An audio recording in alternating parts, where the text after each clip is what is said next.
Have you ever wondered why you might eat chicken's wings, but not swan's wings? Beef burgers, but not mouse burgers? Have you ever wondered why you might drink cow's milk, but not pig's milk? And have you ever wondered why you haven't wondered? I never wondered about these things until I had a shocking experience that changed my life forever. Let me explain. In an attempt to understand what had happened to me, I spent years conducting research, which led to a fascinating discovery. What I discovered transformed my worldview, my health, and my happiness, so that today, at 49, I feel better than I did when I was half my age. To help you understand what happened to me, I'd like you to imagine you are a guest at a dinner party, enjoying a delicious beef stew, and your food is so delicious that you ask your host for the recipe. The secret, she replies, is in the meat. You need to use 3 pounds of well-seasoned golden retriever. Now take a moment to reflect on your thoughts and feelings. Chances are, even though the meat itself didn't change at all, your experience of it changed dramatically. So what happened to cause you to have such a strong reaction? That's the question I began asking 25 years ago, after I had a similar experience. Well, sort of. Like many people, I grew up with a dog who I loved, and I also grew up eating meat. And I never thought about how strange it was that while I would never want to eat my dog, I regularly ate the flesh and eggs and dairy of animals who were not terribly different than my dog. They, too, had feelings and lives that mattered to them. I just never thought about why I ate some animals but not others. I never thought about the inconsistencies in my attitudes and behaviors toward animals because when I was eating meat, eggs, and dairy, I didn't actually think I was eating animals. Of course, I knew on some level that these products came from individuals who had once been alive. I had that knowing without knowing. But on another level, I just didn't make the connection. It wasn't until I wound up hospitalized after eating bacteria-infested beef that I had a major paradigm shift. After I got sick, just the thought of eating beef disgusted me. In fact, all meat seemed disgusting. And suddenly, I saw meat not as food, but as dead animals. Beef stew seemed no different than golden retriever stew. And as I looked at the world with new eyes, I saw animals' body parts everywhere I turned, lining grocery store shelves, filling trucks bound for the market, spilling off lunch trays, packed in delicatessen freezers.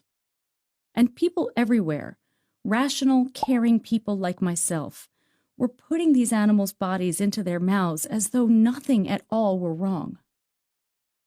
I had to understand how I could have gone through my entire life being blind to what was right in front of me, and why nobody I talked to about this was willing to hear what I had to say. It wasn't until 2 decades later, after I had completed my doctoral research on the psychology of eating meat, that I had the answer. And this is what I discovered.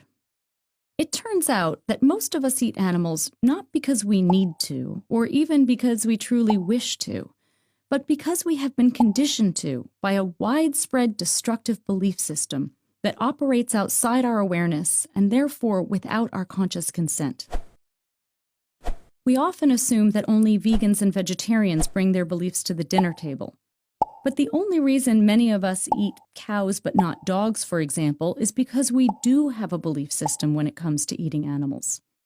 When eating animals is not a necessity, which is the case for many people in the world today, then it is a choice. And choices always stem from beliefs. So what my research uncovered is that there is an invisible belief system that conditions us to eat certain animals. And I named that system carnism.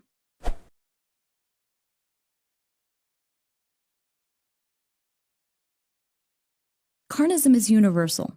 In meat-eating cultures around the world, people typically classify only a tiny handful of animals, out of millions of possible species, as edible. All the rest are classified as inedible and disgusting. So even though the type of species consumed changes from culture to culture, members of all cultures tend to find their own choices to be rational, and the choices of other cultures to be disgusting and often even offensive. Carnism is like a vast fog that surrounds, saturates, and shrouds our world. And carnism is a violent system. Meat cannot be procured without violence, and egg and dairy production cause extensive harm to animals. In fact, today, the egg and dairy industries are arguably the most brutal of all carnistic industries. And violent systems such as carnism keep themselves alive by using defense mechanisms, so that rational, humane people participate in irrational, inhumane practices without fully realizing what they are doing. These defenses hide the truth about animal agriculture and distort what little we are able to see, so that we support a system we would likely otherwise find deeply offensive. The primary defense of carnism is denial. Carnism denies the truth by making it invisible. One way carnism remains invisible is by remaining unnamed, so eating animals appears to be a given rather than a choice. Another way carnism remains invisible is by keeping its victims out of sight, and therefore, conveniently, out of public consciousness. But although we don't see the inner worlds of farmed animals, these individuals are, in fact, sentient, conscious beings. For example, pigs are at least as intelligent as 3-year-old humans. Cows develop deep and lasting bonds with their family and friends. For instance, they may cry and keen for weeks when their babies are forcibly taken from them. Chickens are able to distinguish between 100 different faces of members of their species, and they have 30 different calls to signal types of threats. And scientists have demonstrated that certain fish and crustaceans have intelligence and pain receptors, such that in some places in the world it is now illegal to keep fish in small bowls or to boil lobsters alive. And although we don't see the factories in which animals are turned into food, these so-called farms produce approximately 98% of the meat, eggs, and dairy we eat. In fact, 124,000 farmed animals are slaughtered globally not every day or even every hour, but every single minute. But think about it. How many of these animals have you seen? Ultimately, hiding the truth about meat, egg, and dairy production from us is what carnism most depends on. So becoming aware of this truth is essential to freeing ourselves from the system. So I'm going to show a 2-minute video of animal factories.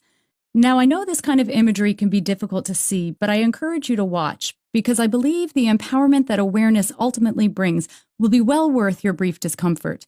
And this is feedback I've gotten from thousands of people who have been willing to see through the fog of carnism. Piglets are castrated by workers who cut into their skin and rip out their testicles.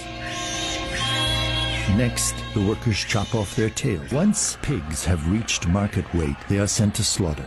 At the slaughterhouse, pigs are hung upside down and have their throats slit. Improper stunning condemns many pigs to having their throats slit while they are fully conscious and suffering. Because male chicks don't lay eggs and do not grow quickly enough to be raised profitably for meat, they are killed within hours after hatching. The females have it even worse. Workers use a hot blade or laser to remove part of the chicks' beaks. At the slaughter plant, the birds are dumped from their crates, then roughly snapped upside down into moving shackles by their fragile legs. They are then pulled across a blade which slices their throats, causing blood to pour from their necks. Calves on dairy farms are dragged away from their mothers and violently killed. The majority of today's dairy cows are confined on factory farms.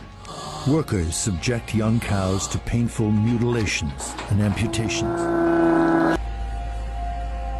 Unreliable stunning practices at the slaughterhouse condemn many cattle to having their throats cut and their limbs hacked off while still alive and conscious. Massive trawling nets indiscriminately drag hundreds of tons of fish and other animals along the ocean floor. They are then tossed on board where the surviving fish either suffocate or are crushed to death.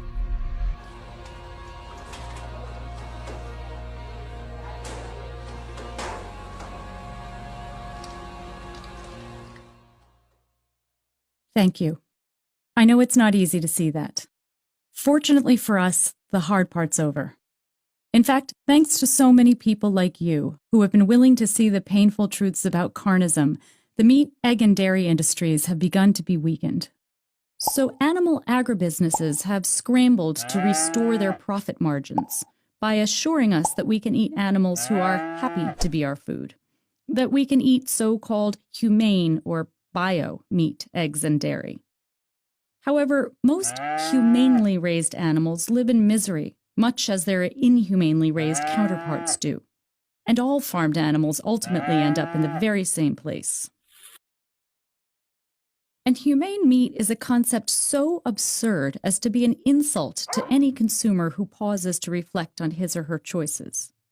For instance, most of us would consider it cruel to kill a happy, healthy golden retriever simply because people like the way her legs taste. Yet when the very same thing is done to other animals, we are expected to believe that it's humane. And carnism hides the truth about not only the non-human victims of carnism, but also about the human victims of carnism, us. An animal-based diet, which is what carnism conditions us to follow, has been linked with some of the most prevalent and deadly diseases in the world today. While a plant-based or vegan diet, which is what carnism conditions us to resist, has been shown to prevent and reverse disease, as well as to optimize health and enhance athletic performance.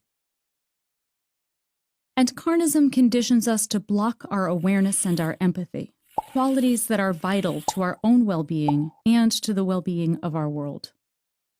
Another defense is justification. Carnism teaches us to justify eating animals by teaching us to believe that the myths of meat, eggs, and dairy are the facts of meat, eggs, and dairy. In other words, carnism teaches us to believe in the 3 N's of justification. Eating animals is normal, natural, and necessary. And of course, we've heard this all before. Slavery is normal, natural, and necessary. Male dominance is normal, natural, and necessary. Heterosexual supremacy is normal, natural, and necessary. And the myths of carnism are institutionalized. They are supported and promoted by all major social institutions, which in turn transmit them to us. So carnistic bias is embedded within the very foundations of society. And when we are born into an institutionalized system such as carnism, we internalize it. We take into ourselves both the myths and the products of carnism. Inside us, carnism creates a fog in our minds, distorting our perceptions of meat, eggs, dairy, and the animals we eat.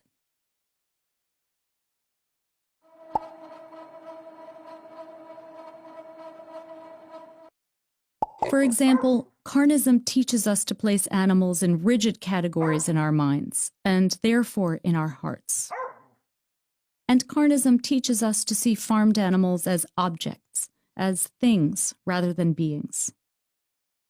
And carnism teaches us to see farmed animals as abstractions, as lacking any individuality or personality of their own. A pig is a pig, and all pigs are the same.